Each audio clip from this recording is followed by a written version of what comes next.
For our listeners, this is a content warning. Throughout this podcast, we touch on subjects related to trauma, misogyny, racism and medical racism, sexual misconduct, residential schools, as well as many aspects of death and dying. Should you need them, there is a list of resources in our show notes. Most importantly, as you listen, take a break when you need to, and please take care of yourselves. We'd like to acknowledge that this podcast is produced and recorded across the land known as Canada. These traditional and treaty territories are full of rich Indigenous histories, home to many diverse First Nations, Inuit, and Métis peoples. We embrace the opportunity to share this story in a respectful, inclusive, and culturally appropriate way.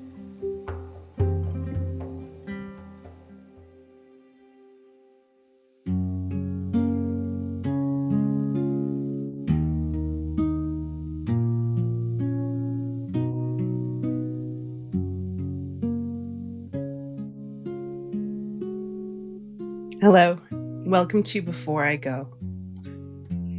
Before we introduce our amazing guest for today, I want to check in with you. How are you, Mom? I'm good. I am really good. It's always nice when you feel sort of peace in your soul, peace in your heart. And I remind myself that, even though there are a lot of things going on, those moments that you can stop and take a breath, appreciate the little things, makes for a really good day. How are you, Danielle? I'm good. There's a sense of being grounded, being present, being grateful. And when you're a daughter, when you're a caregiver, when you're a business owner, when you're a friend, when you're all of the things, life can feel chaotic, can feel like an emotional roller coaster you can't get off of. So when I have those moments of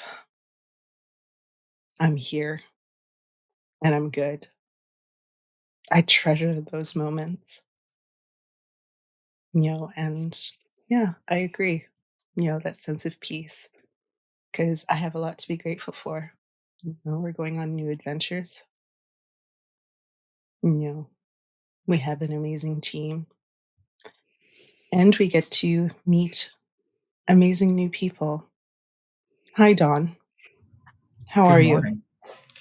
I'm pretty well, thank you. Thanks so much for having me. Really honored to be here for sure.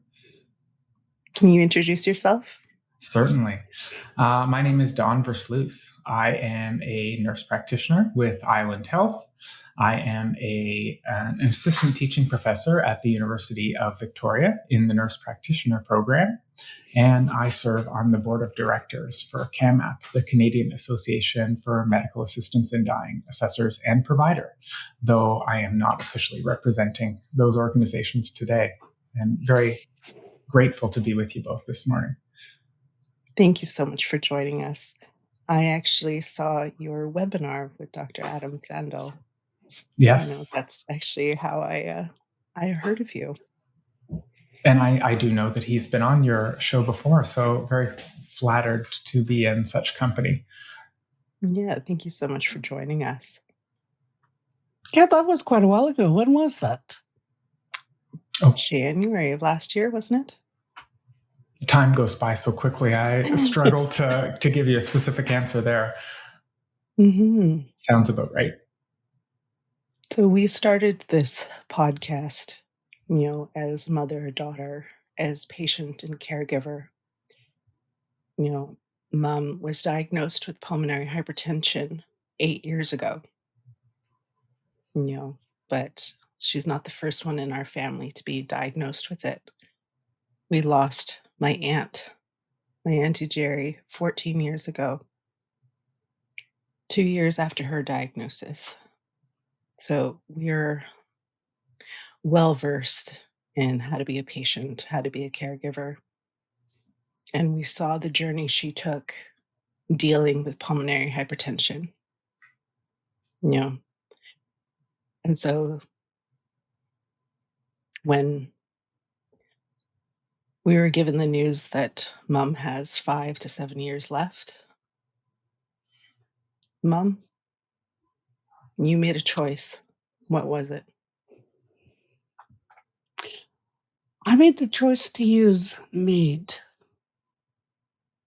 because I saw what my sister went through at the end of her life, at the end of pulmonary hypertension. And it's a long battle. It's progressive and it strips you of everything in your life.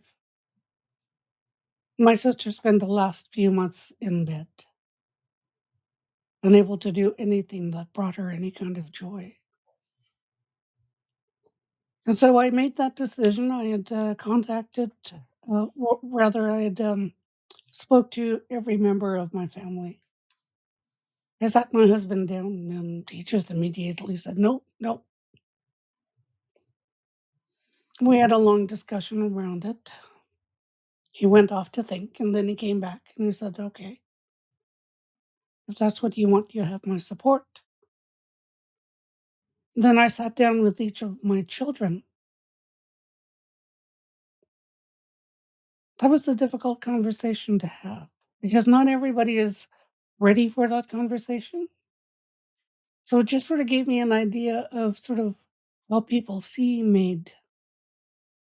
And the person I was most worried about, the person, I consider to be the most sensitive,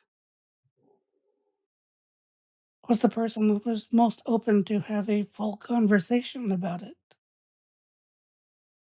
My other family, my other children wanted to be supportive from the get go. And, I spoke to one of my children and she said, "Yeah, my friend's grandmother just did that." And it actually was a little bit, wasn't necessarily a smooth process. I can't really tell that story. It's not mine, but there were some delays that happened. And, this is all not even secondhand knowledge. This is third and fourth hand knowledge. So, I think part of what the issue with MAID is you hear third, fourth, fifth hand knowledge as to people having issues with it. But I tend to think that if you're able to sit down and have a conversation one on one with people and they understand why you would choose that. Because one of the most difficult conversations I was expecting was with my father.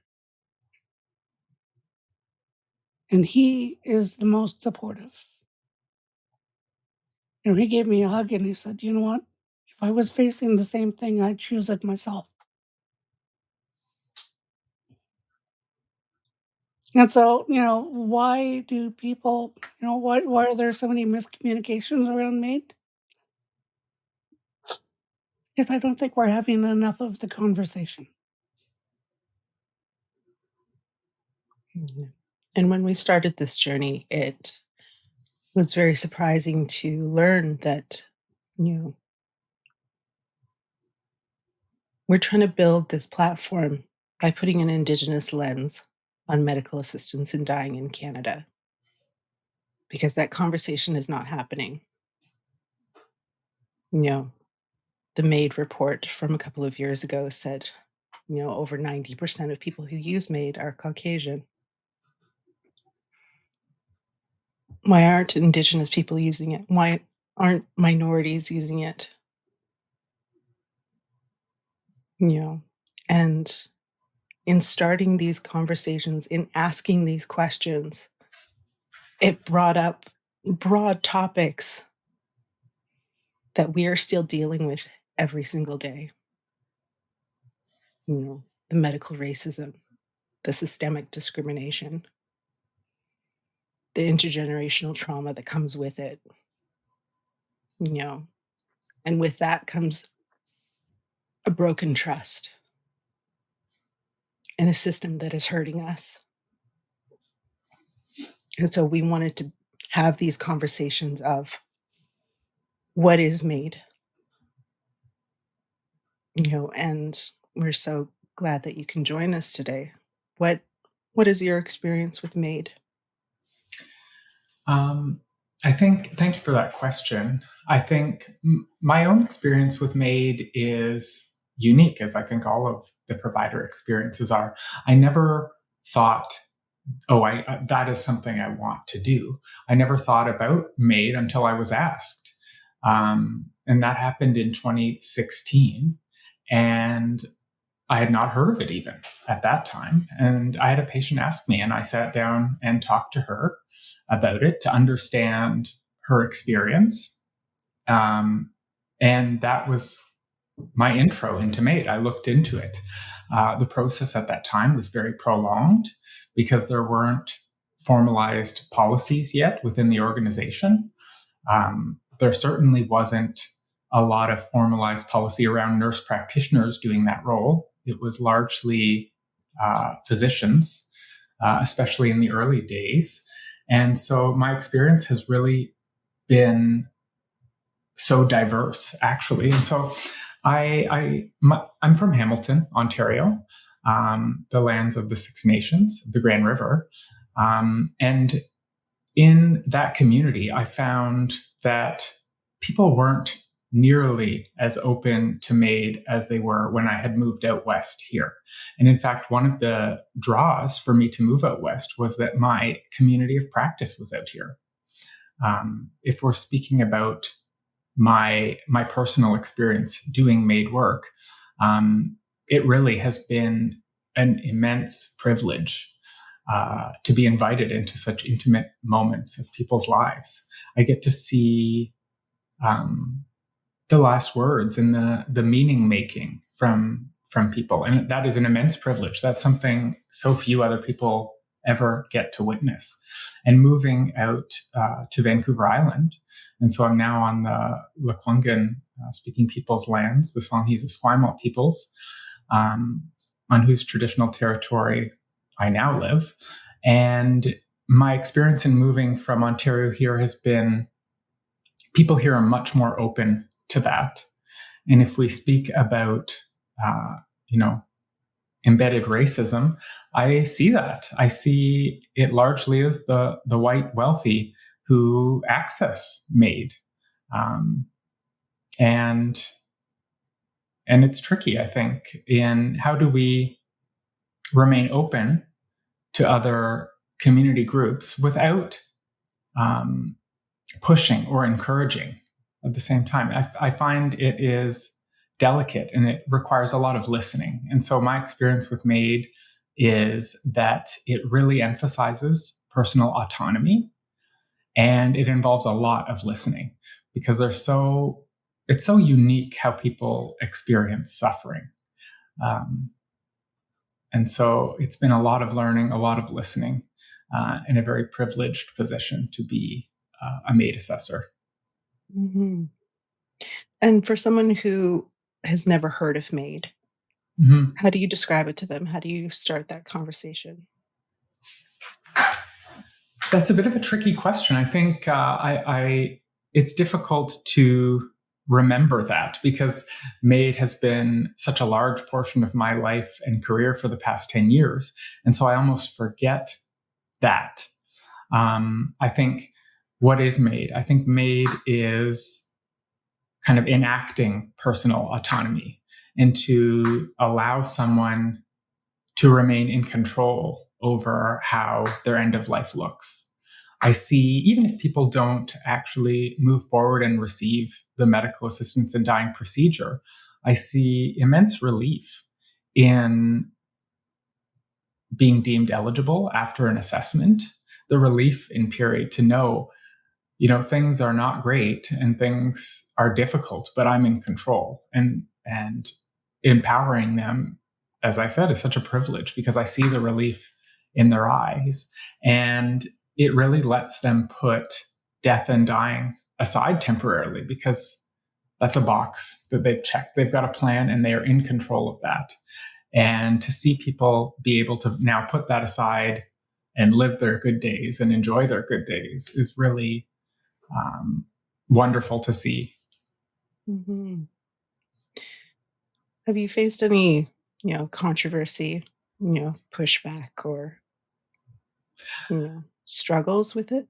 Yeah. I think part of my move out here was related to that. I had just completed a relationship at that time, and so it was an opportunity to make a change. I moved out to Victoria on March 21st of 2020, so about the day lockdown started. And so to see how different it was between Ontario and here, and to move here with such a robust community of practice, that has been really great, because I really didn't have a community of practice in Ontario. This was something that colleagues were not necessarily doing. And so it was difficult to debrief with people and say, this was my experience today. And because certainly I don't want to intrude on my patient's experience. And so I keep myself separate and apart, and kind of deal with that on my own later. But I really didn't have a community where I could talk about that and work through that. And so part of my move here was because my community of support was here. You ask about my experience of conflict. For a little while, I was the maid guy in Ontario, and I would get stares. I got hate mail, anonymous hate mail early on, and it was both disappointing and a little bit scary. There was a hint of some personal safety issues that people who are in emotional situations do and say things they might not otherwise do and say when the emotions are heightened. And so I did keep that in mind, but it was quite scary. That period where I began maid work was the end of my participation in social media, because it created vulnerability. And I had seen colleagues and friends get dragged in the media, and I saw how much that disrupted their life and practice. And the work is so important to me that I didn't want to move away from the work, but I didn't want to make myself a target either. And so that kind of led to me stepping away from publicity. And so I did see that. Fortunately, I feel much more appreciated and much safer on the West Coast. But I do hope that things have continued, and I believe they have. I do believe they have improved across Canada. And there's always two sides.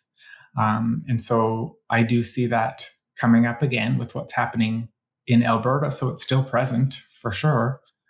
So what's happening in Alberta?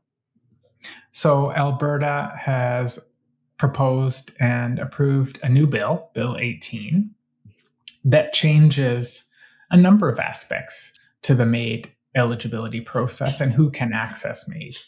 And so it has created additional requirements for people. And so one of them, for example, is they have a prognosis of less than 12 months to live.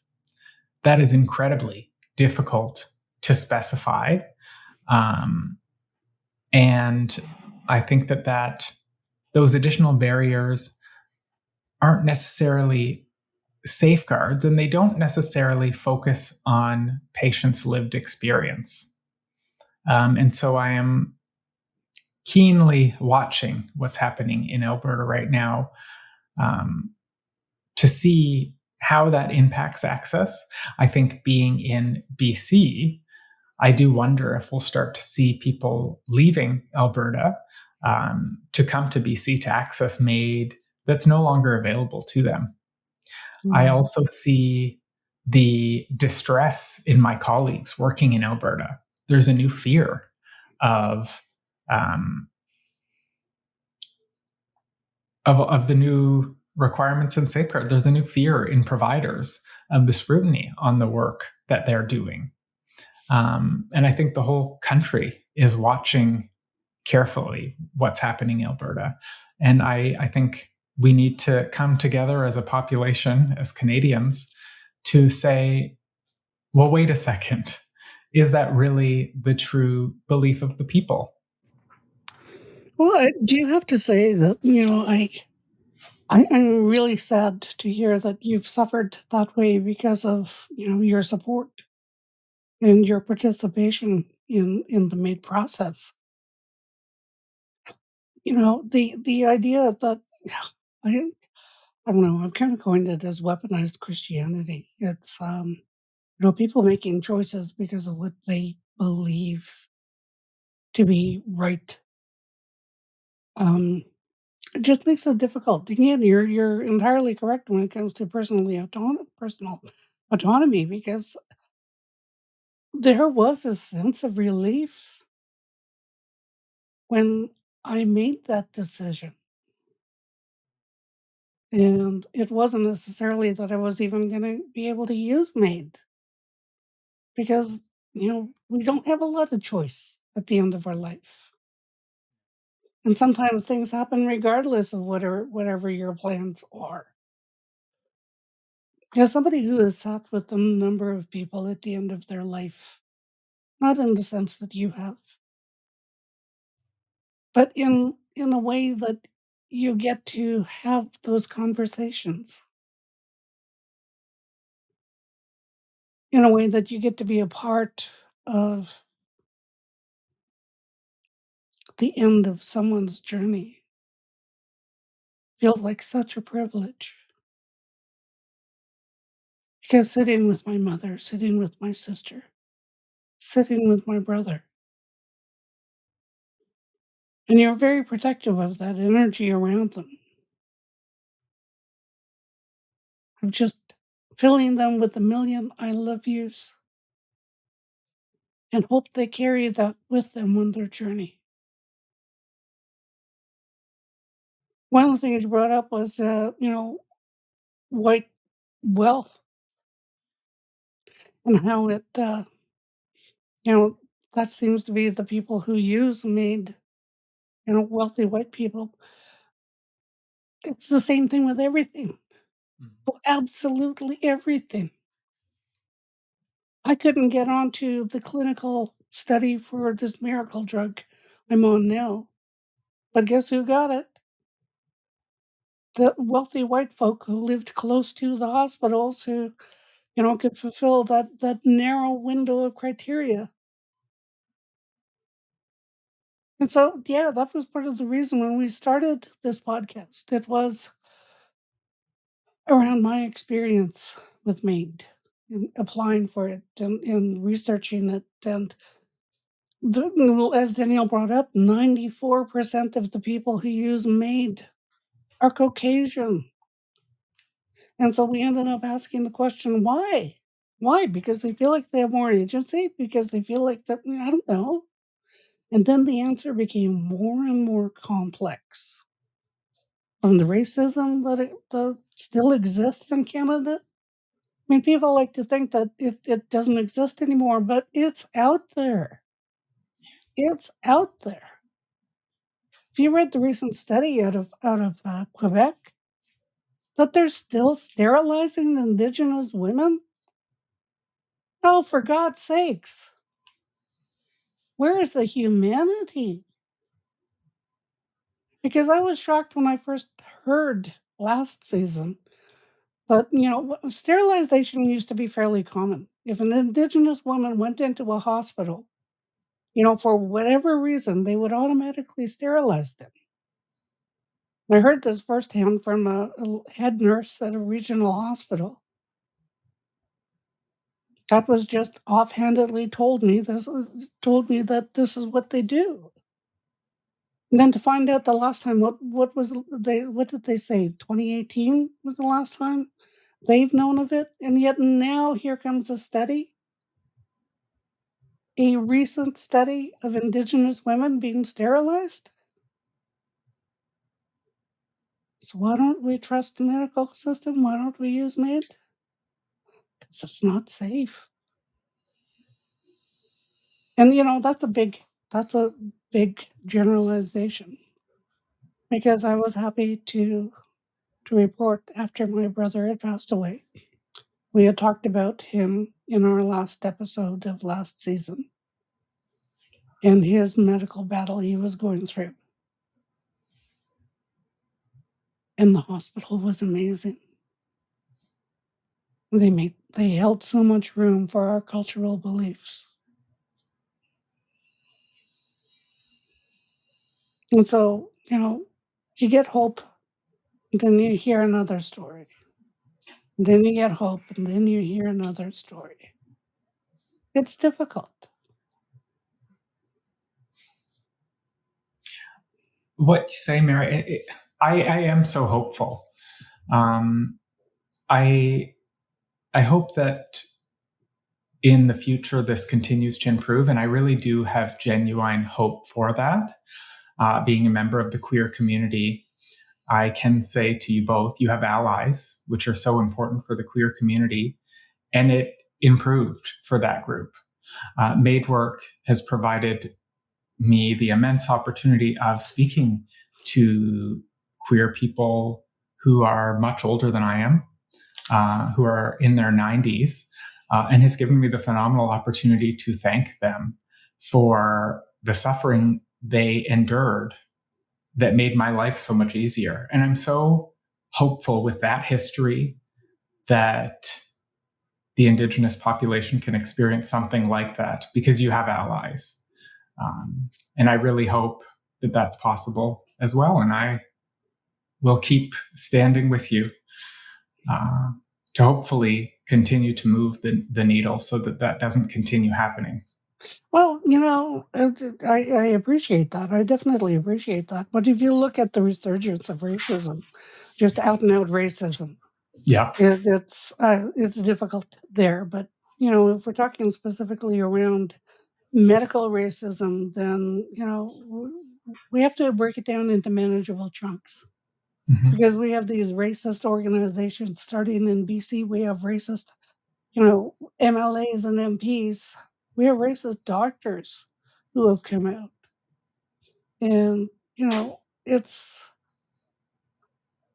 I do hold hope, but it almost has to be on an individual basis so that each person can advocate on their own behalf or have someone advocating for them. And you're entirely correct. I think it comes from supporters. It comes from people who believe. And, I think we have to become more and more vocal in standing with other people, not with just our own beliefs, but with other people. So I'm glad you've seen that change, and I'm glad that you've been able to thank them for walking through that strife. Because for me, there's a lot of when it comes to just out and out racism, there's a lot of survivor's guilt there because I didn't suffer the way my grandparents did, the way my parents did. But when it comes to medical racism, so they just recently settled the class action lawsuit against Indian hospitals. Do you know what was taken off the table? Anything medical. You couldn't get any kind of compensation for anything medical, and I guarantee they did medical experiments on them. So, yeah, we try really hard not to lose hope, and we don't, because you have to look at it at an individual level. Yeah. No. And so when it comes to MAID, it's one at a time. Everything we do just has to be one person at a time. That we're trying to shift their perspective. That even if you don't agree with MAID, and that much like the same, queer thing comment that was made years and years ago, you don't like gay people, you don't like gay marriage, don't marry one. It's the same thing. You don't like MAID, well, don't use it. But don't take away somebody else's, you know, autonomy in the process. No, and all throughout season 1, like, there was a common theme of how do you deal with this? We talk to doctors, we talk to lawyers, we talk to professors, and they're dealing with such systemic issues. that it's so cyclical. How do you deal with it? How do you deal with, issues that I thought we dealt with this. I thought we were past this. Or, even as, a patient or caregiver, you know, we talk a lot about self-care. We talk a lot about how do we take care of ourselves in the midst of pain, in the midst of trauma, and you even mentioned, how do you debrief even in your own circles? Like, how do you make this sustainable for you? Because 10 years, wow, that's an amazing, time commitment to this. So how do you do it? Thank you for that question. It has definitely been an evolution over that time. I think a community of practice or community of support, empathy is so powerful. So people who understand your experience can be so validating and helpful. And so I really did find that community of support totally invaluable to me. And as I mentioned, that was one of the draws to move out here, because essentially joining CAMAP, which is the group that supports assessors and providers, they were based in Victoria. That was a big draw for me because I had no community of practice really in Ontario. And so that was certainly so helpful to me. And in my role on the board of directors, I've taken over the case sharing group for the last 4 years. And so it's, again, been a huge privilege to be able to oversee that and support my community that provided me support from the beginning. I think in terms of other self-care activities, I'm surrounded by plants, lots of plants outside as well. Plants have been a great peaceful area of play for me, really. So certainly community, hobbies. MAID has been very helpful in gaining perspective on my own values. I see what is important to people at their end of life when they're really prioritizing things the most, and prioritizing joy is so important. And so MAID has really, that's one of the things it's taught me, is to prioritize joy and prioritize people who are important to me. I think also it's shifted interests. And so, I mean, when I was quite a bit younger, I would watch dramas and true crime things. And so practicing MAID has really diminished my capacity for negativity. And so it's been interesting, the shift in the media in that I consume. I don't consume much negative fictional media anymore because I see such challenging situations in real life. Like, I get to see what real problems look like regularly. And it's, again, that privilege to give my head a shake and remember when I'm upset about something trivial, like, Don, you know what real problems look like. Like, get over it. Which is not something everyone gets to experience and gets that kind of reminder all the time. And so I'm really appreciative that the work allows me to have that. Well, I do have to say, though, Don, that those issues you do have aren't diminished because of other people's issues. Hold space for yourself. Because there aren't always just life and death big picture things. And I think what you did say about creating a soft place to land is incredibly important because of the work that you do. That gives you longevity in this job because, otherwise you wouldn't have lasted 10 years. So I love the fact that you find joy in plants. Well, thank you. I certainly appreciate that. But the evolution of MAID, 10 years is a long time. Where do you see this going? Like, what do you still want to work on? as yourself, but also what changes do you want to see, shifts? I have to say, I felt very hopeful, maybe a little more hopeful than I feel right at this very moment because of what's happened in Alberta. I have colleagues in Alberta who are very distressed about this option being taken away from people. And so that's kind of been a reality check for me. If you had have asked me that question 2 years ago, I think my answer would have been a little bit different. I do think that over the last 10 years, the conversations we have are much more prevalent. Certainly, before this podcast, there hasn't really been a look publicly into how Indigenous people experience this aspect of the healthcare system, at least not that I know of. And so I really do think by inviting people into your own lives, it really allows people to see a different perspective. And so, really, so important. Because you're right, we're not talking about this very much. And the Indigenous experience, that's not my story to tell. And so I think that what you're doing is so valuable to people to share your own experience and thoughts, because that, similar to how I didn't have that empathy when I started doing this work, I feel you're filling that need for Indigenous people, because I don't know where else they would go to learn of your unique experience. And so I think that that is so important. Oh, thank you. Thank you. I honestly believe that's sort of key to why we're doing this. As it happened, we were having these conversations anyways.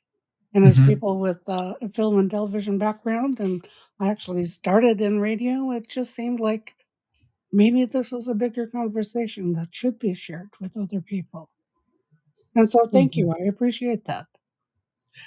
I think that we need to hear more from patients, because I think that part of the story is missing in a lot of what we see. And to be fair, I mean, it's difficult to rally so much energy to share a story when you're approaching the end of your life. Like, that's a huge ask to now devote time and energy into sharing your story. But it's so important because it's patients' stories that help other people understand why this is important, why autonomy is important, and Mm. sharing your rationale for why you came to your decision shed some light on that, because we hear about policy and process and we can lose individual stories. And so I think, yeah, I think that that's so important. I think you're entirely correct. I like the idea of narrative pedagogy, of teaching through storytelling. And as an Indigenous person, that's how we taught. There's a Mhm. reason Indigenous pedagogy is completely different than what's taught in school, because we learn differently. And if you do it through narrative pedagogy, what that does is it allows you to reach each of your students where they are. They'll get what they need from that. And when it comes to teaching somebody, you have to meet people where they are. You're not going to preach at them. You're not going to talk at them. People don't listen don't learn that way. But if you're going to tell them a story and they're going to pick and choose what they're going to learn from that moment, and then I guarantee you tell them that same story later, they're going to get something else from it. And that's what the most powerful stories do. So, as an Indigenous person, I've heard some stories hundreds of times. And then every once in a while, I go, click, oh, wait, there was something else there. And I think it's important. So I really appreciate the way you teach, because I, you and I earlier were talking about being academics who don't like reading. don't like books Yes. because I have to read it like 3 or 4 times. I think it's so interesting you mentioned that. So that is one of the first statements in my teaching philosophy. As an academic, we need to create a dossier. And my teaching philosophy is, in a large part, narrative pedagogy. And so I think it's interesting you bring that up. I find teaching by telling stories so meaningful to me. I pretty much remember every one of my patients that I've worked with, because they all have unique stories. My kind of entrance into academia was over COVID, so that was difficult. But I really did look into what resources were available to me. And one of them was learning about different types of teaching. And that's how I discovered I was a narrative pedagogist. And also how, in line with my own understandings and what worked for me, the Indigenous strategy in education is. And so another thing I found so helpful was coming together as a group. And I learned that that's called circle work. And I learned about the importance of the circle, creating a group of equals. There's always room for more. And that resonated so well with me. And that is something I've really tried to incorporate in my practice as an educator, to create that space. I think also unique in the NP program is that my students come in to the program as mid-career professionals, and they all have such a unique wealth of expertise and experience in different areas that I don't have. And so I really, truly feel that circle and how we are all equals and we all learn from each other, and how important it is to hold space for each other. Mm-hmm. And so certainly things I didn't know that I didn't know, but certainly appreciate knowing now, and how helpful they've been in developing my own teaching. Yeah, I it's gotta say, definitely an important process, because however, there's a cost that comes with sharing these stories. I really appreciate, your insight into how you experienced this podcast, because it almost didn't happen for season 2, at least for me, because there is an emotional cost that comes with doing this work. I realize how important it is to build and maintain this platform, these conversations, because we never wanted this to be an answer. We wanted this to be a platform to ask questions, to keep the conversations going, and to normalize talking about difficult topics, different themes, things that are impacting us, on a national level, on a community level, on a family level, and on a patient level. But with sharing all of that, it almost broke me. Yeah. That's why we talk about self-care, because being genuine to this experience, being authentic in this journey, means offering parts of ourselves that it hurts. There's a sacrifice, And so I appreciate all of our journeys and all of our work that help maintain this, because the work that you do, emphasizing the importance of, sharing those stories, creating that sense of identity in any industry that we're in. So thank you. I raise my hands to you, because absolutely that is so valid.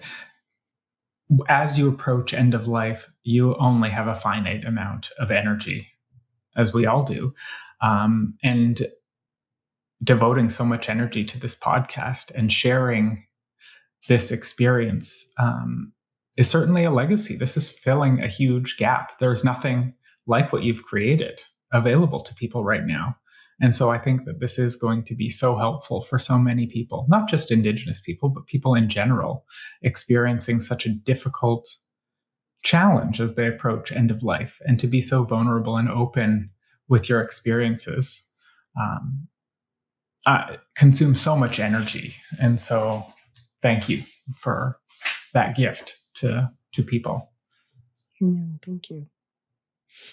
Because we wanted to normalize talking about death and dying, because, in our communities, there are beautiful practices, beautiful traditions that have sustained us and our families for thousands of years. It wasn't something to be hidden, in the basement of a hospital. It was something to be dealt with as a community, as families. Each one of us had roles and continue to have roles when someone is sick, when someone is dying, and even after they've died, after they've passed. And we wanted to shed some light on that, because it's not something to be hidden away. These conversations are difficult, but they are necessary, to reclaim parts of our culture that we've lost, to learn about traditions that have been forgotten. Because we start conversations and then people are like, oh, it sparked a memory. It's like, oh, my grandparents used to do that. Or, you know, like I said, this isn't the answer. This is the starting point. My mom always used to say, we can't fix what we don't acknowledge. And we need to acknowledge the issues that are still happening, still occurring in our clinics, in our hospitals, with doctors, with nurses. You know, so while we should maintain hope, it still doesn't fix the issues that we're still dealing with. Even the Ministry of Health has released a survey asking Indigenous people to talk about their experiences in, medical facilities. It's like, what have you been dealing with in your doctor's office? What have you been dealing with in your hospital? Because they realize it's still an issue. And health, taking care of ourselves physically is hard enough. We should be receiving the care, the treatment, and the support we need when we go to the hospital. But what that means is that,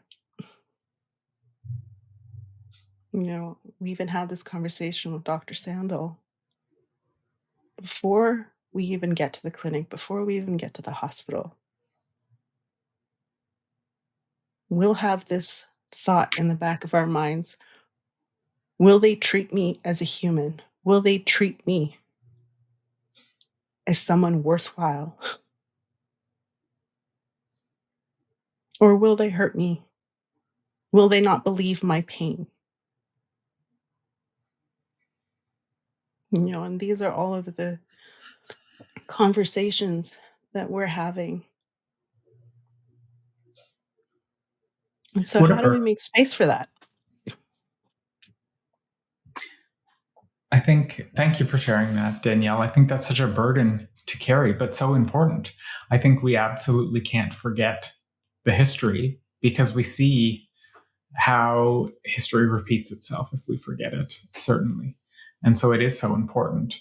And I feel so disappointed that people still come to the healthcare system feeling like that. Because when you're feeling unwell and vulnerable, to then question if that will be believed, I can't imagine how discouraging that must feel. Mm-hmm.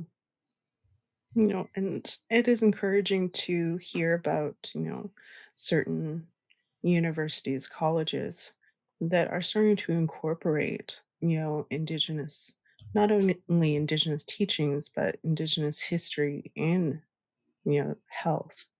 So, does do you do any of that work, or does your college? How do they how do they address that? That's a great question. I think the university is trying. We are trying to invite and incorporate Indigenous people into leadership positions to do a better job at that.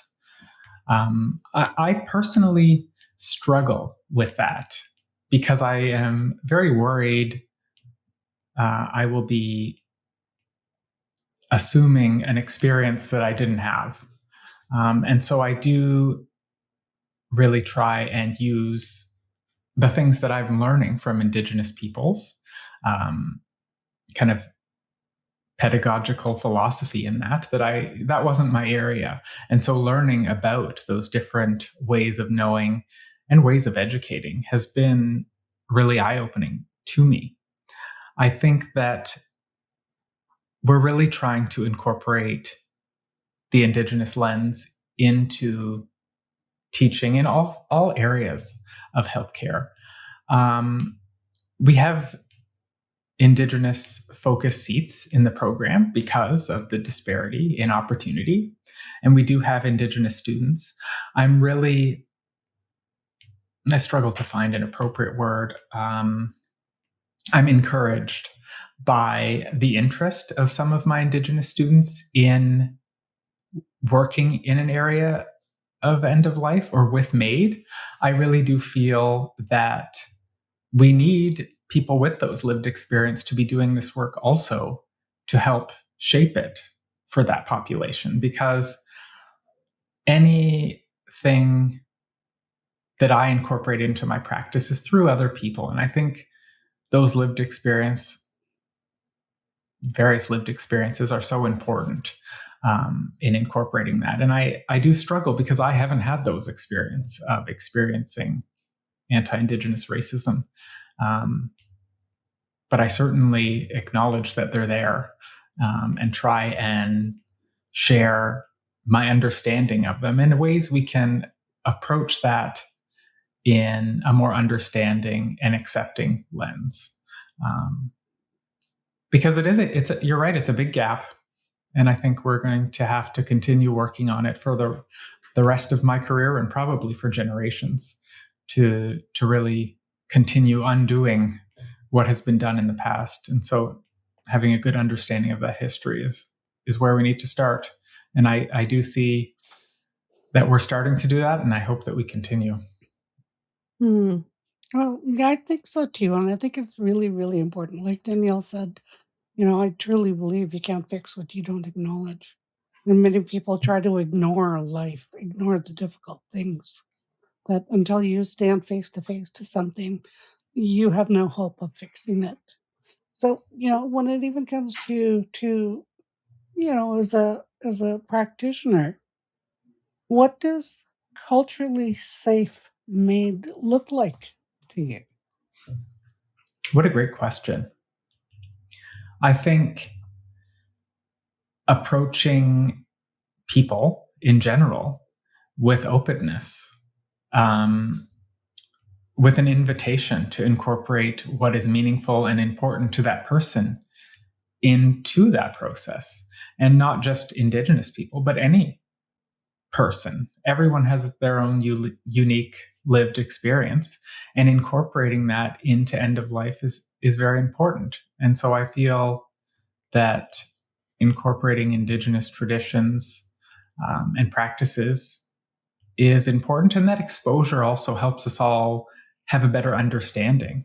And as I mentioned, I never realized that I connected well with some of these Indigenous philosophies and principles until I had that exposure, and then realized, oh, that is really in line with my own experience. And I had just never put it together before. And I hope others can have similar experiences where they are exposed to different practices, and it opens up their world a little bit to understand things from different perspectives. And so that is kind of the framing I approach it with. Wow.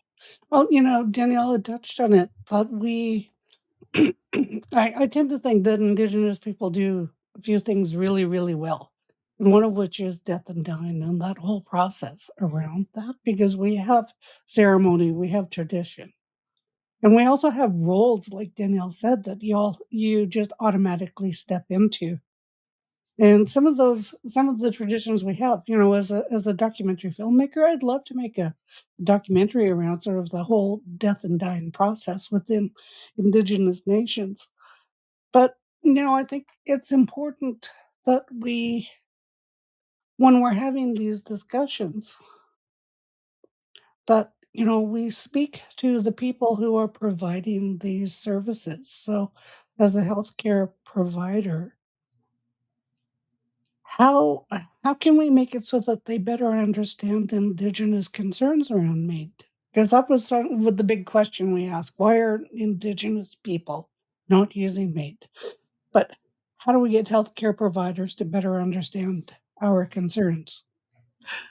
I think appointing Indigenous people to positions of leadership, to listening to Indigenous people's experiences, even listening to some of your own experience. I'm just heartbroken with, like, how could that have been your experience? How disappointing and how embarrassing for the healthcare system that has happened. And so I think it really is the sharing stories and listening to people's experiences, because it's pretty hard to challenge someone's lived experience. Like, that was what they lived. How can you challenge that or dispute it or minimize it? Like, that was the experience, and we need to listen to that. Mm-hmm. Yeah, but what we consider common sense is not actually that common, right? So Yeah. when we have these conversations, when we share our stories, when we bear our trauma to the world, we will still get naysayers. We will still get people who say, no, you made it up. Or even worse, they acknowledge it happen. And they say it happened a long time ago. Get over it. Yeah. And so Yeah. it's not just dealing with the healthcare system, it's dealing with the public, it's dealing with, you know, racists in the public, it's dealing with misogynists in the public, it's dealing with a lot of people who don't want to hear your story, And so how do we build those processes? How do we build those bridges of connection between, colleges, universities, hospitals, where it's not just a siloed experience between that particular hospital or that particular college. How do we make connection? How do we make healing universal? You know, Taking a step back from, or to the statement you said, it's happened, it's done, get over it. That is so short-sighted, because that history is embedded into the people it affected, and then it ripples out into their children and their children's children. And we talk about concepts of epigenetics, where the environmental exposures are incorporated into people. And unfortunately, I think that given the length and history that's happened, I unfortunately feel it will probably be generations before we really start to see true change and resolution of some of these issues. I think for now, it's just focusing on continued progress, continued learning from other people's experiences, and to not forget that history, because, as I mentioned a little bit earlier, once we forget the history, we keep doing the same mistakes over and over again. No, it's true. It's true. It was funny that you brought up epigenetics, because I was going to mention that That it's going to take a long time for us to heal from this Yeah. because of epigenetics. Because I've seen my own children react to things that they weren't ever exposed to, and yet their reaction was just so visceral. It was just it made me believe in epigenetics Hmm. and sort of the effect that it has on it. But let's take a step back and the whole process of MAID and the application of it, and then you go through the assessment. What happens if a family member disagrees? That creates a very challenging situation. I think there is, to a certain extent, an opportunity. And so there is an opportunity to have a productive conversation between the person pursuing MAID and the family member that disagrees. I think there's an opportunity there for some resolution between them. I think in terms of the legal aspects, the person who disagrees doesn't have a legal say of what happens. However, the disruption and barriers they can put up certainly do impact that person. So even though they don't have legal authority to make a decision on someone's behalf, their actions and behaviors can certainly impact how someone accesses medical assistance in dying. And I also find that as people approach end of life, their energy is finite. And so sometimes people pursuing MAID decide, I don't have the energy in me to fight or to disagree with this person. They're important to me. And I don't have the reserve of energy to go through that disagreement. And so they don't. And so I think there's so much context and so much unique views and experiences within families. That's a very tricky thing to navigate. And I think it's all about the support networks people have. Is that possible?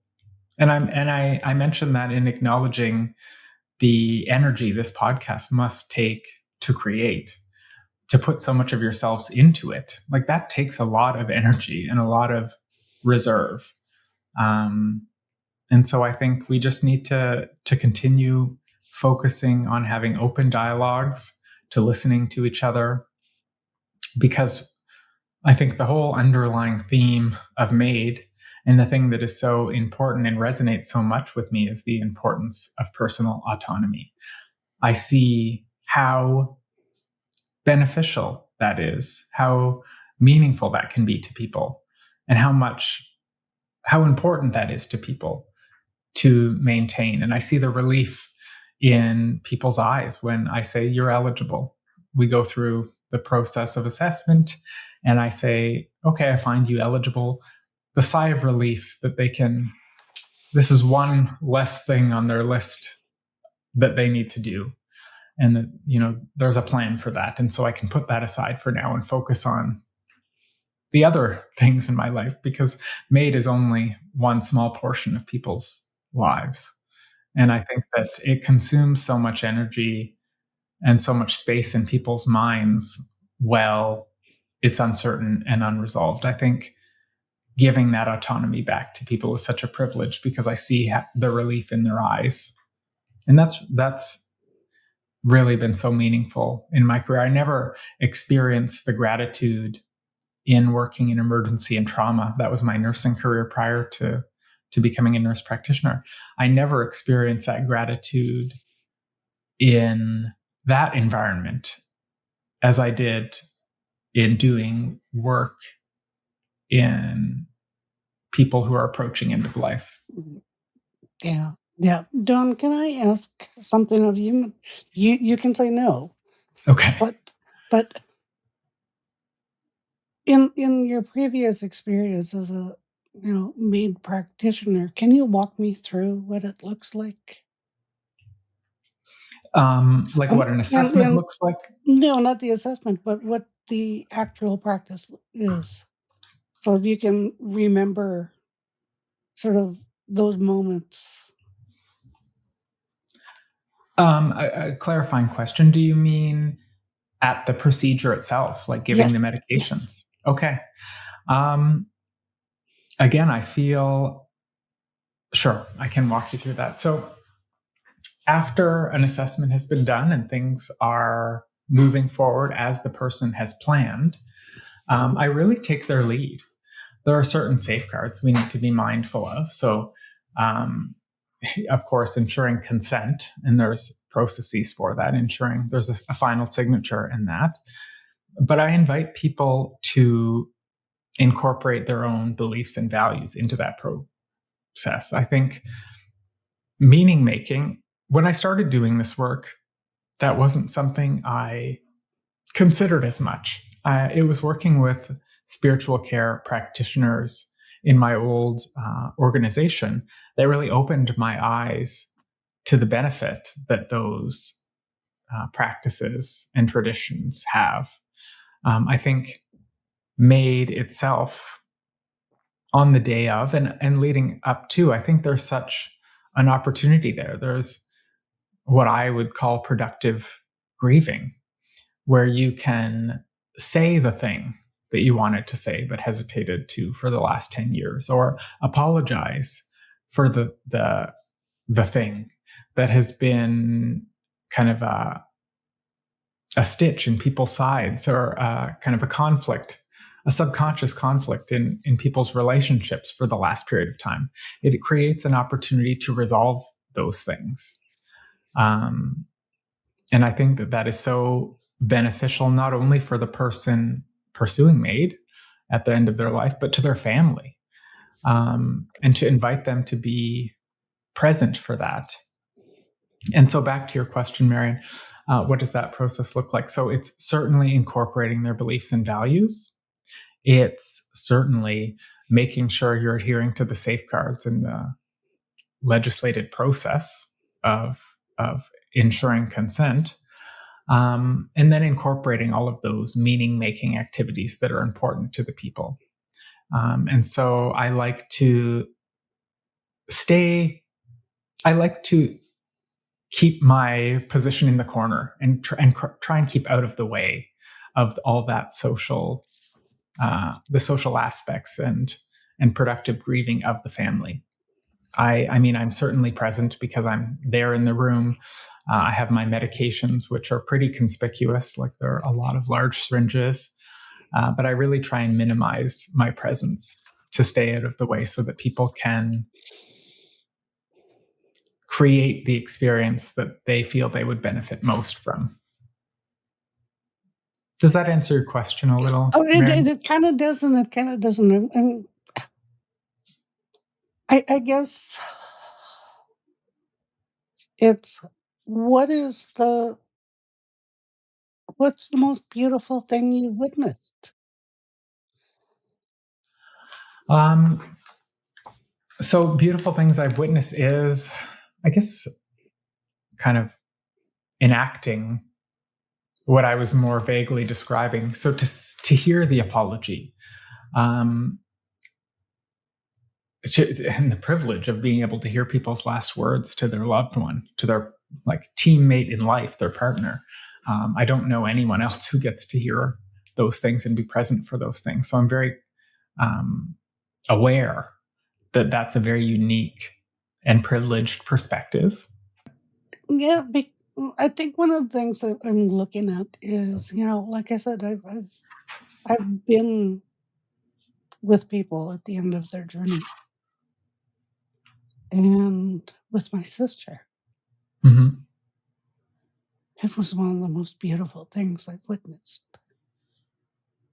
We sat with her, and we told her all those things that and she was even joking. She was making jokes. And the thing about pulmonary hypertension is that, and the human body is such an amazing thing, is that, while her body was shutting down and her heart was pumping enough blood to keep her brain You know, we had a conversation with her 20 minutes before she died. And there's beauty at the end of somebody's life. And I think that's part of what people fail to acknowledge is what a beautiful ending.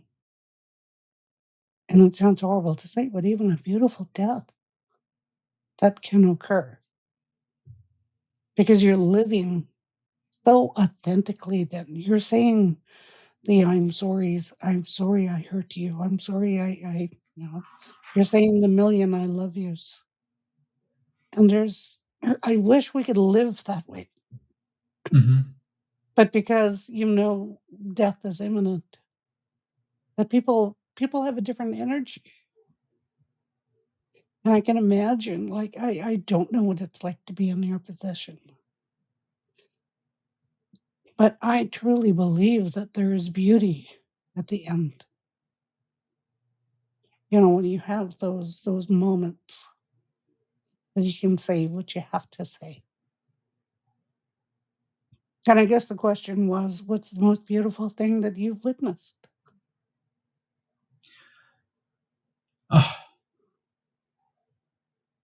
Well, I will first of all say I will try and keep those sacred things that I've witnessed, the specifics, confidential, because that's a privileged position to be in.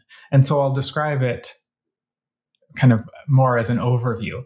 I've seen people say the last things to their loved ones. I call them their life's teammate. I heard in your podcast you call that you're in a one life stand with your partner. I like that. And so I am privileged to hear those last things, the reassurances, A, B, and C, don't worry about those issues. I will continue your mission to look after them. A lot of reassurance. There's a lot of uncertainty because even people who are spiritual, we don't have any solid evidence, or most of us don't, to say this is what you can expect in the dying process.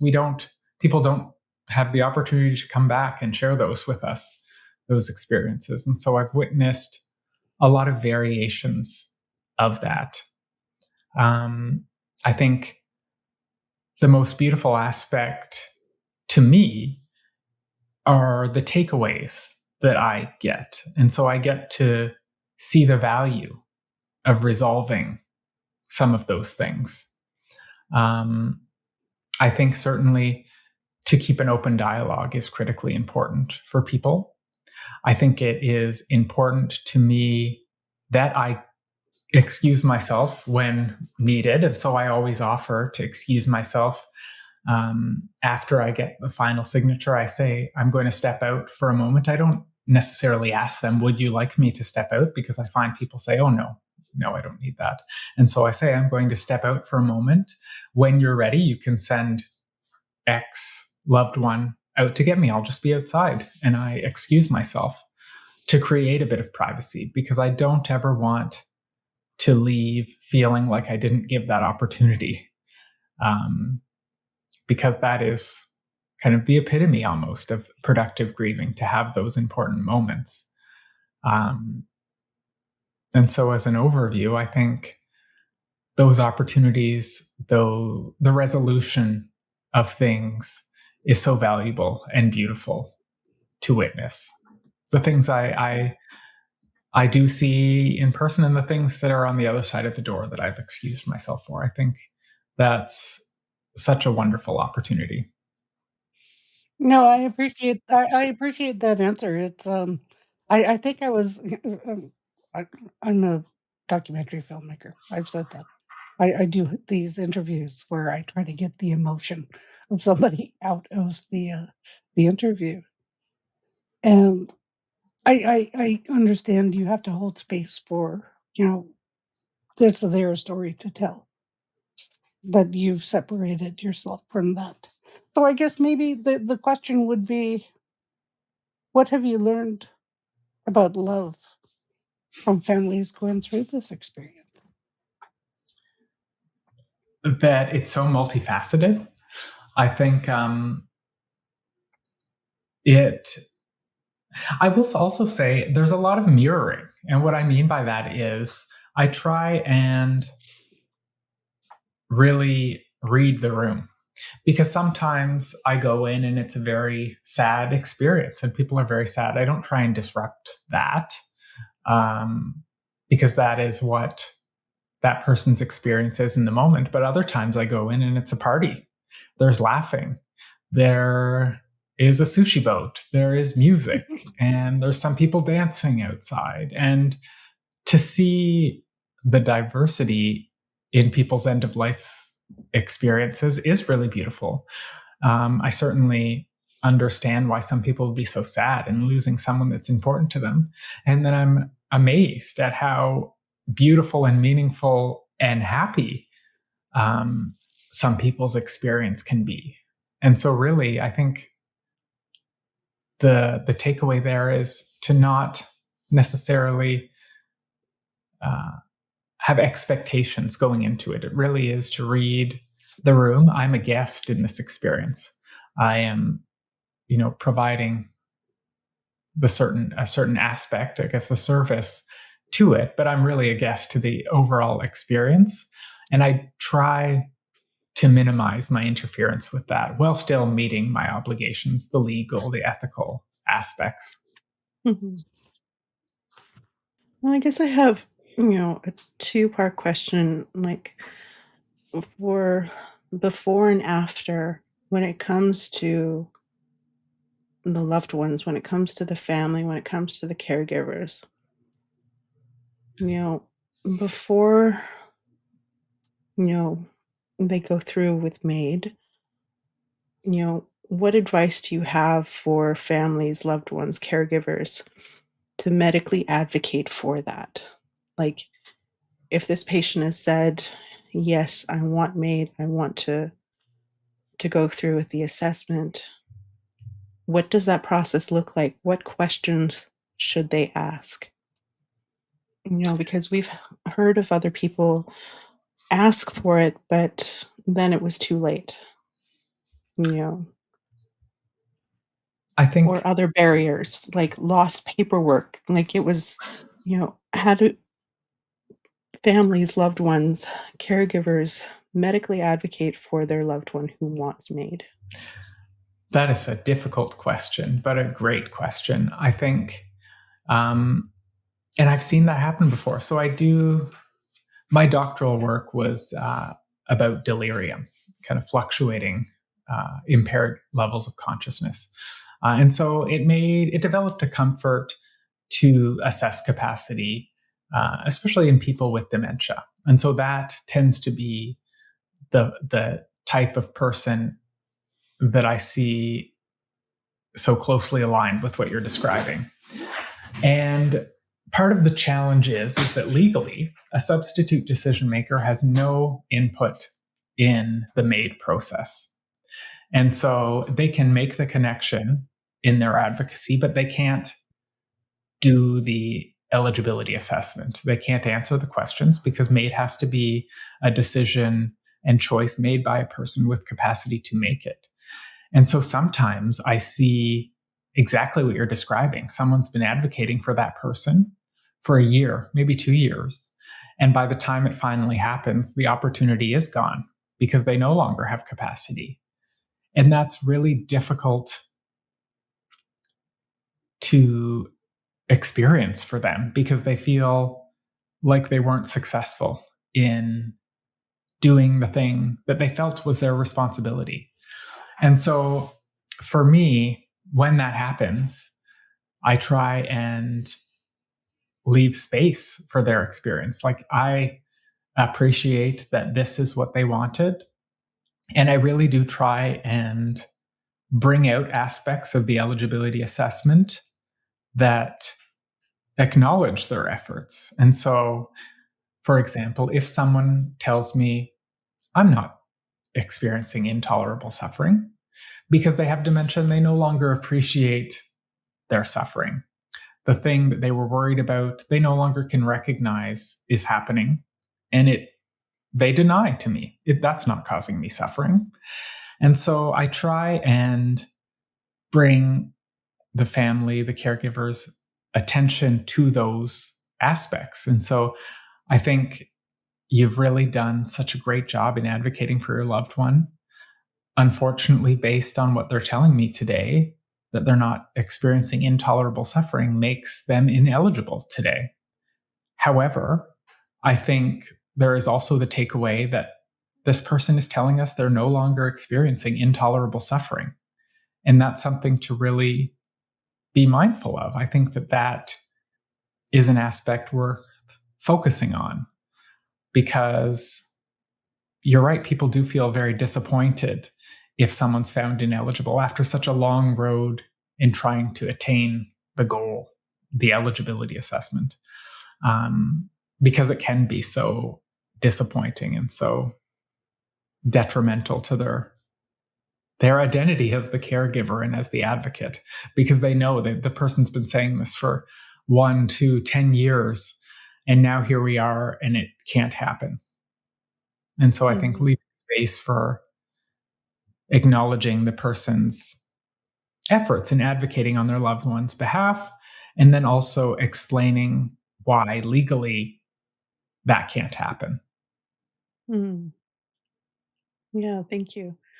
And I think, the next part of the question is after, if someone has used MAID, Mhm. what supports or resources are in place for the people left behind? Because that's a part of death and dying that's the most difficult is, in our beliefs, our loved one isn't truly gone. They're on, a spiritual plane, Mhm.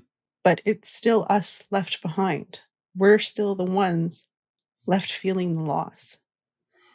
And, as someone who is going to support my mom, who supports anyone who makes this choice, it's still grief, and there's even the years leading up to it, there's the anticipatory grief. Well, are there any supports in place for the loved ones left behind? I think you've raised a very good point and identified a gap. Certainly, the way healthcare is structured with funding, most of the supports are tied to the person pursuing MAID. And unfortunately, when that person dies from MAID, a lot of those supports evaporate because they're tied to the person who has now passed away. And so you've identified an area where there's still certainly room for growth and development. I think leaning on and relying on the expertise of the bereavement supports we do have. So spiritual care is one. I'm personally not a very spiritual person. However, I have witnessed such immense benefit that people and families get from working through those things with someone who has a good understanding of different supports and different resources and different spiritual openness to allow that. And so I see the immense benefit there.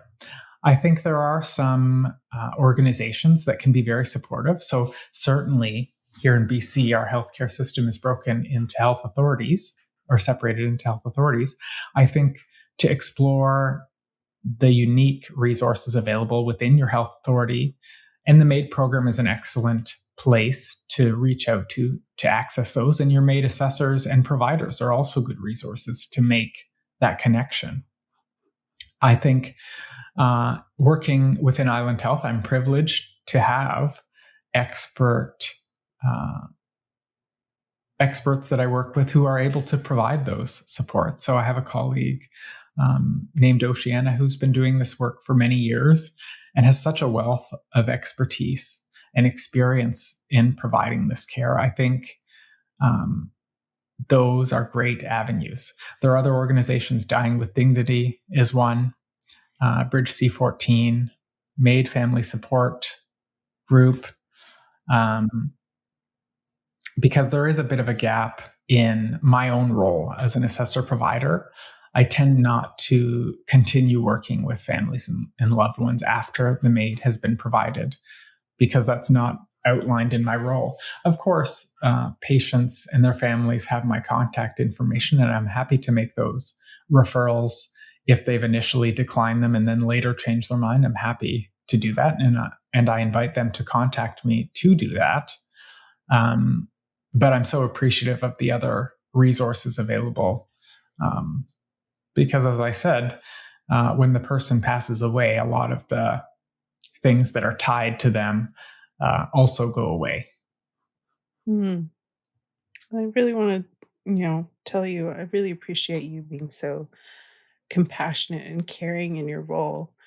It I'm sure it made a huge impact to anyone you were part of their MAID experience. So thank you.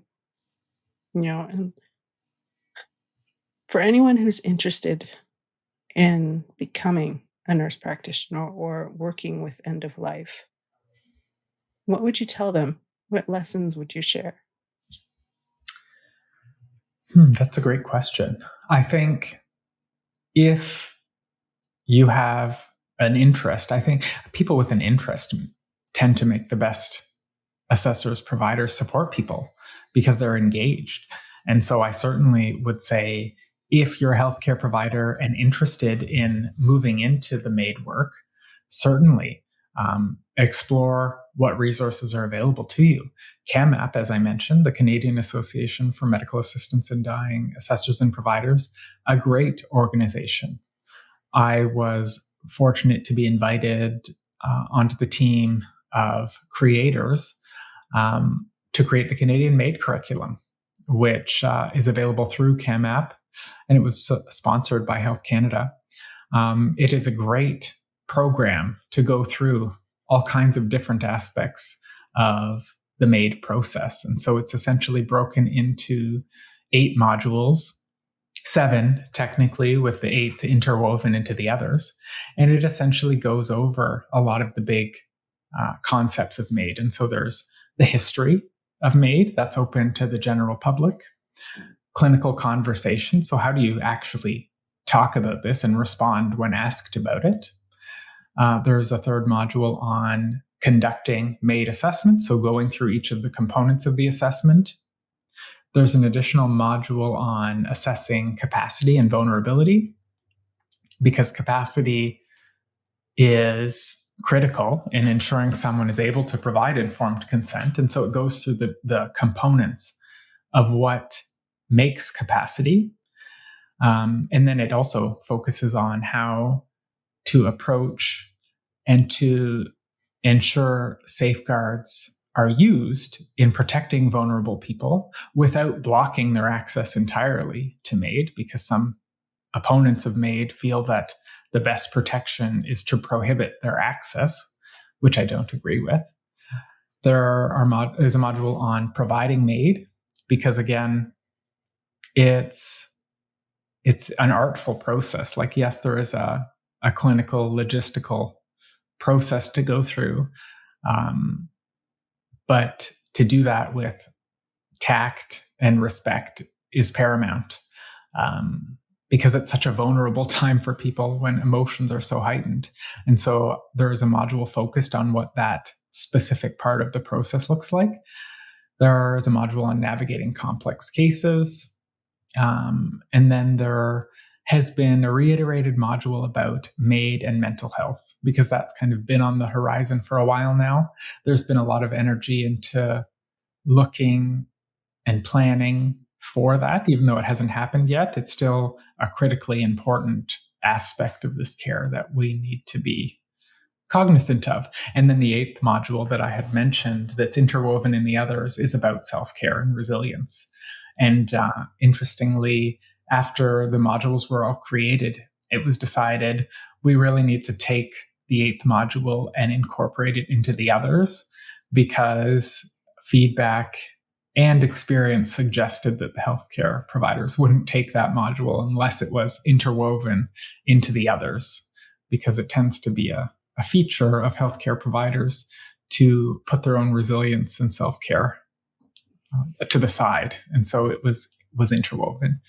In terms of approaching that in newer healthcare providers, and so teaching in the nurse practitioner program, it is an incredibly dense program because it covers so much, but we do touch on it. And so just because it's such an important aspect of my career, I do have a lecture on MAID, but given the program is so packed with curriculum, it is quite brief. It's one part of 1 week in the whole program that's focused on MAID.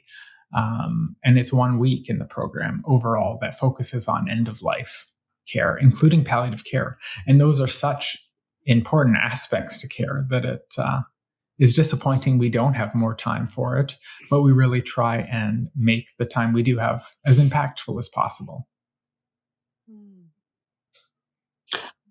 I've got a question then. What changes would you like to see in end-of-life care? Well, I think I will kind of draw on my experience moving from Ontario to Vancouver Island. I think Vancouver Island is exemplifying that. I think relative to other areas I've worked and practiced, there is a very good infrastructure in place with the MAID program here. There's a community of practice. There's colleagues I can talk to. We have an annual social event where we try and come together and spend time with each other, because otherwise we tend to work all in our own areas and not talk to each other all that much. There is very good palliative care here. And so that was new to me. When I was working in Ontario, essentially, if you ran into a crisis in the night, you called 911 and went to the hospital. Whereas here we have palliative response teams where there's a number you can call and a nurse will come to your house and assess you. And there's a person they can call that can get access to medication orders in the middle of the night. And I really wish that was more universal, but that tends to be a feature of the island. I also hope that since I've moved here and learned more about how well things are working here, I hope that that's kind of been happening in tandem across the province and in the area that I previously practiced. I hope that similar change and evolution is happening. But in my own experience, the comparison was significant to see the difference. And so I think, coming together as a broader community of practice, we can learn from each other. I chair the National Case Sharing Group with CAMAP. And so those are events. We host them 6 times a year and invite people with challenging cases or interesting cases that others haven't probably experienced. And we come together and we share those cases in a safe community. We do kind of a background screening on our audience. And so you essentially need someone to vouch for you that you are a MAID provider to create a safe space so people are comfortable sharing those situations, because we really can learn from each other's experiences and we come across things that we would never have expected. And it's important for us to be able to share that with each other so that we can all learn as a community, because the MAID work can be so siloed and individual that you don't necessarily get to see other experiences. And so seeing and sharing those stories can be so helpful. And that's been a real privilege to be able to lead that group. I have to say, I love the fact that they have a palliative response team. Yes. That sounds amazing, because Doesn't it? I'd looked after my mother. She was diagnosed with stage 4 ovarian cancer, given 3 months to live, and lived almost 3 years. But she wanted her life to end in the village that I come from, which is only accessible by plane or boat. And, it was so difficult because there were so many policies that wouldn't allow the nurse to come into my parents' house to help me manage her pain. And so we ended up having to take her into the regional hospital because, policy wouldn't allow them to come in and support us in that process. So just the fact that now that a palliative response team exists, wow, that's amazing.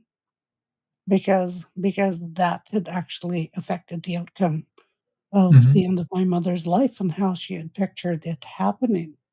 So that's amazing. Thank you for sharing that. I do want to go back. Well, no, before we go back, how about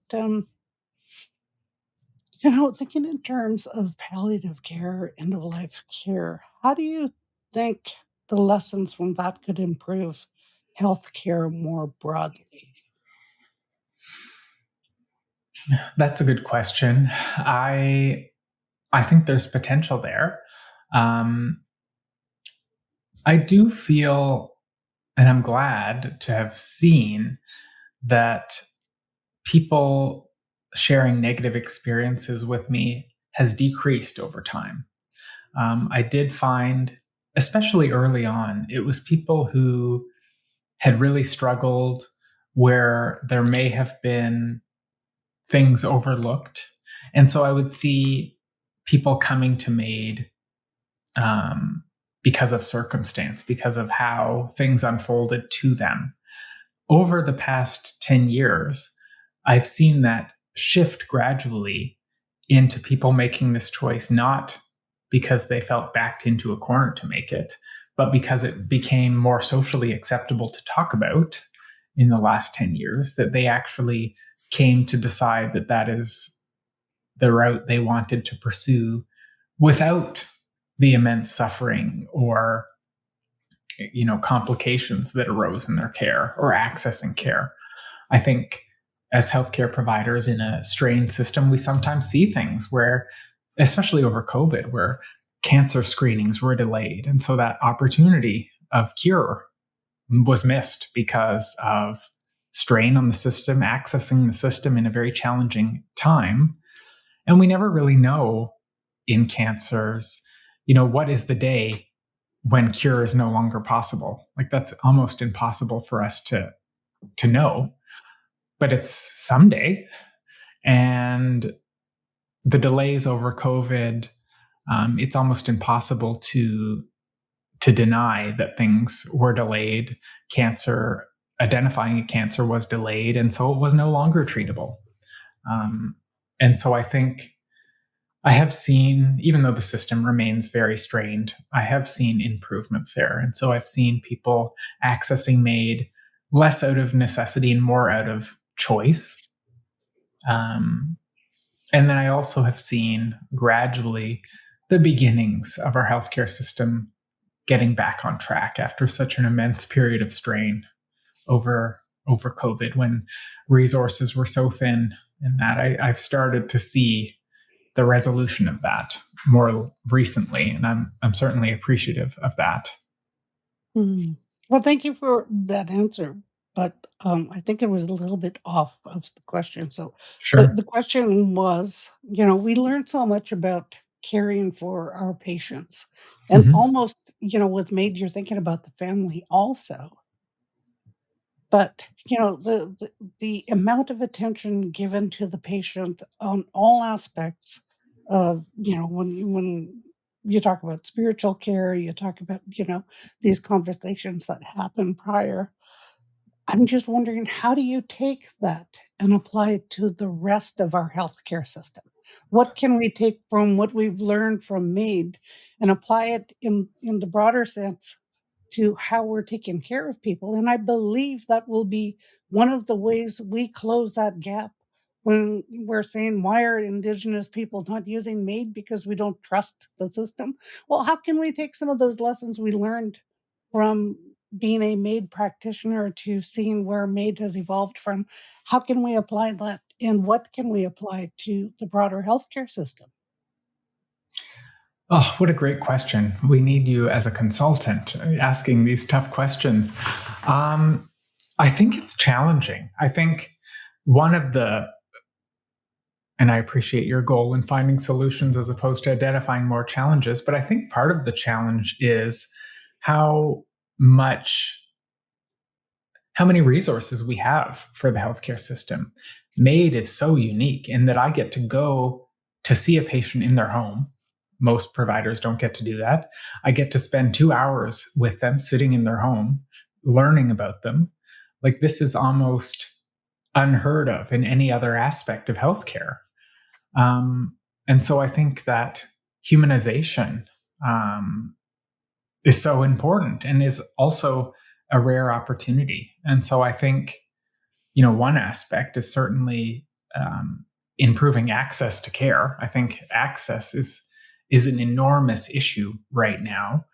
And I see that. I see people, once they get to me, their experience of the healthcare is so different because I can spend 2 hours with them in their assessment. No one else, their oncology team, their heart failure team, that team doesn't get the privilege to go to the patient's home and spend a couple of hours getting to know them. Whereas I do, because I need to understand deep nuances in people's lives. Like, how do they experience suffering?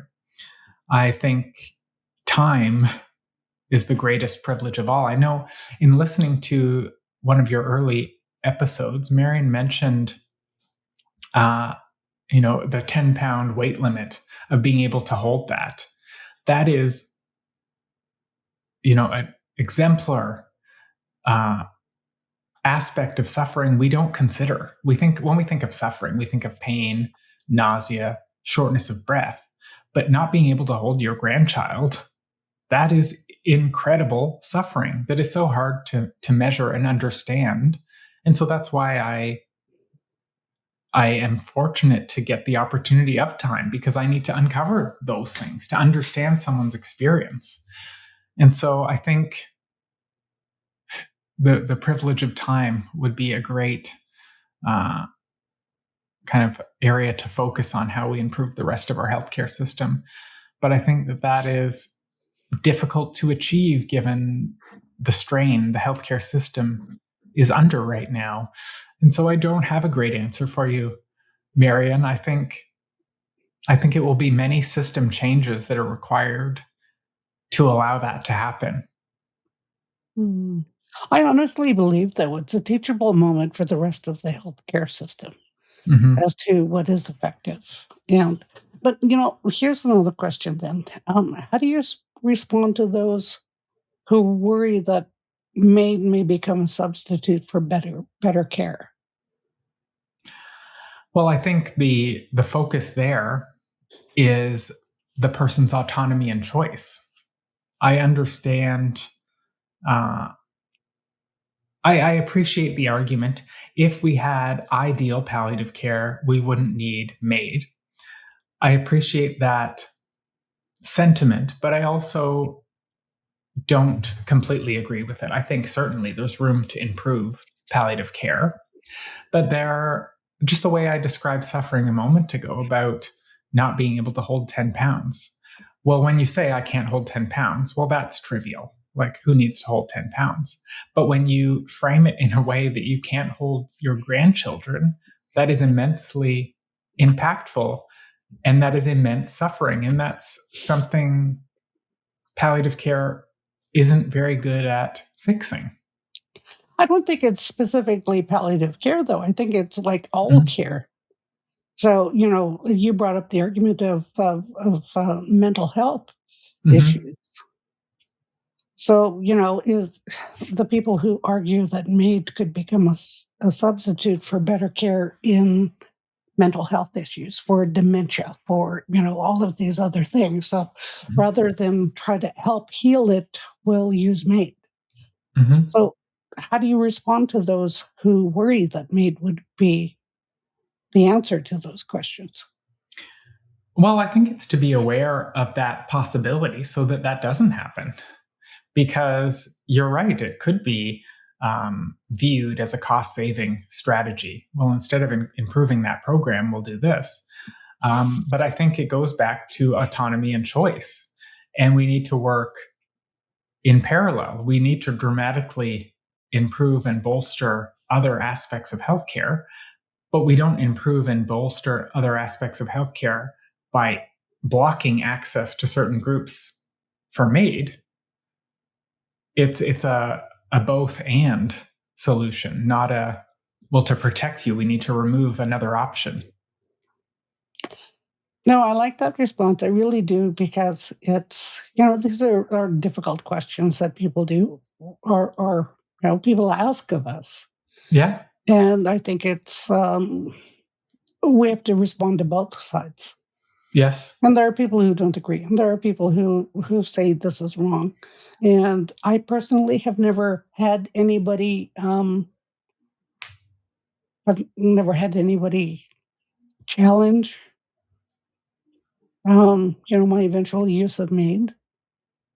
And I appreciate that, but I'm sure there are people who have their own family members, Mm-hmm. or even going through the assessment and saying you don't qualify. And that's got to be a heavy burden to carry. That I can't imagine what my response would be if my dad said, no, you can't do it. And, I have my own sort of understanding as to why people say that they don't agree with it. And many times I think, I hate to generalize, but with the Indigenous community, specifically my area, it's primarily sort of the vestiges of organized religion that says it's a sin. Mm-hmm. And, it's, I think we have to, ready ourselves for those conversations where people don't agree. That was the only reason I asked that question. It was like, I don't know what it's like to be a MAID practitioner. I don't know, what people are saying to you, and how do you handle the ethical questions that still challenge you today? Well, I think you raised an issue that I'm going to touch on. So the people who are embedded or practice organized religion, I've seen different nuances of that. I've seen people who are very well supported in their pursuit of the end of life they choose. And then I also see patients, in my personal experience, it's been patients who are Catholic and have Catholic support networks. I see them dissociate from their support network, which is such a shame, because it's their community, what they've relied on and depended on and supported their entire life. And then the decision to pursue MAID is so contrary to their beliefs that it forces them to dissociate from their support network in their most vulnerable time. And that's really a shame. Yeah, it's really disappointing to me, because I do see that sometimes. And I also can understand why they choose to dissociate, because they don't have the energy in this stage of their end of life experience. They don't have the energy to defend their decision to every person at every interaction with them. And so they dissociate and they lose their support networks. And I think that that's so disappointing that can happen. Mm-hmm. Well, as we wind down this conversation, for our listeners, what misconceptions about MAID do you want them to know about? I think one of the things that I see a lot in the media is, cases where things didn't go as planned, or cases where the general experience was quite negative. I will share that as a healthcare provider, I and we are bound by confidentiality. And so even though the experience portrayed in the media by the family, that's genuinely their experience, but the healthcare provider's experience isn't heard, because that goes against patient confidentiality. These are things we can't share, whether it's to defend ourselves or to correct something. We're bound by confidentiality and we can't speak about it. And so it's an uncomfortable and awkward position as a provider to be in. And I'm not saying every action is defensible, because certainly things happen in healthcare where they shouldn't. And I don't expect MAID would be privileged to not be included in that. But I will say it's important to remember that there are multiple sides to every story. And when it comes to healthcare, the healthcare provider side can't be heard because it jeopardizes confidentiality and privacy. And so that's kind of a big takeaway when looking at the critical aspects of MAID in the media. I think it's important that we hear all sides so that we can identify harms and risk and be aware of them. But I think we need to be very critical in what we see and read because it's only part of the story. Yeah. Well, do you have any questions for me or Marion? I don't think so. I would like to certainly express my gratitude again in you reaching out to invite me on the show. I think it's so important, and I respect you both so much for sharing this very personal experience with so many people, because I think it's the lived experience of people pursuing this that is so important to focus on. It's not about the healthcare providers or the healthcare system necessarily. It is about the people, their autonomy, the right to choose. And so I think it is so wonderful of you to share so vulnerably your own experience. And so I'll thank you for that. Thank you. How are Thank you you doing, very Mom? much. I was surprised with how I was triggered by some of this conversation. Death is a difficult thing to talk about. And, I have to remind myself, especially when I'm asking things of my caregivers, of my family, of my loved ones, what it's like to walk in your shoes.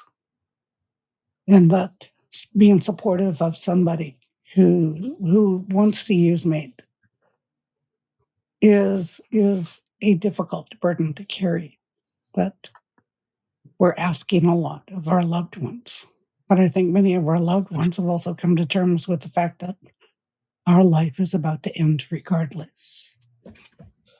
And that being supportive of that process is, an act of love.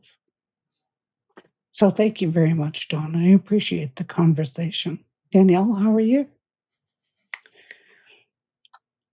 I'm good. I really appreciated this conversation.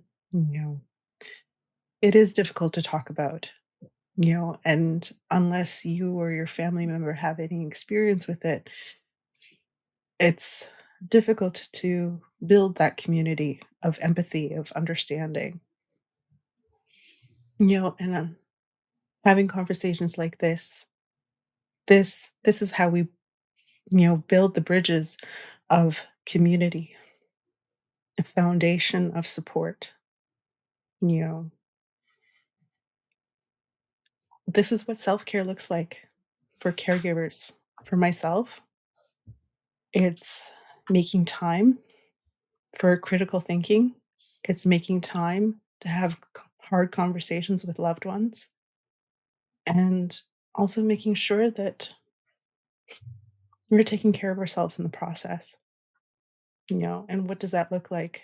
It means, all throughout this conversation, this feeling of compassion, this feeling of understanding, this feeling of empathy.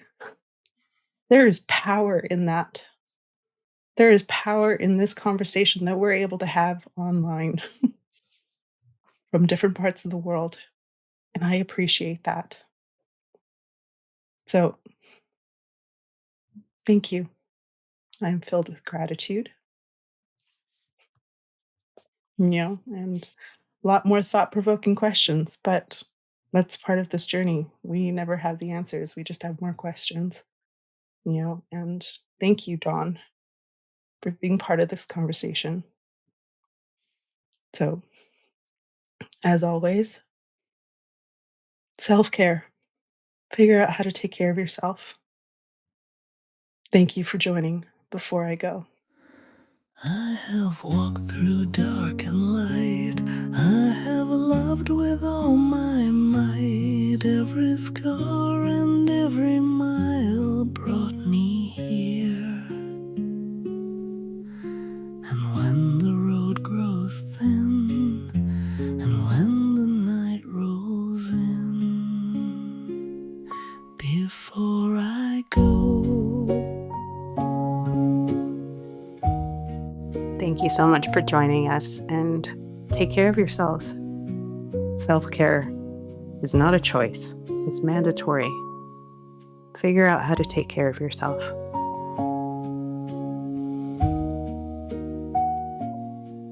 Thank you so much for listening. We hope our conversations provided a unique perspective, opened the door to your own discussions, and offer some comfort. If you have any questions or would like to learn more about anything we've discussed or haven't discussed, let us know in the comments. Until next time, at Lugo Doexip Noon. Before I go, gratefully acknowledges the financial support of the Indigenous Screen Office.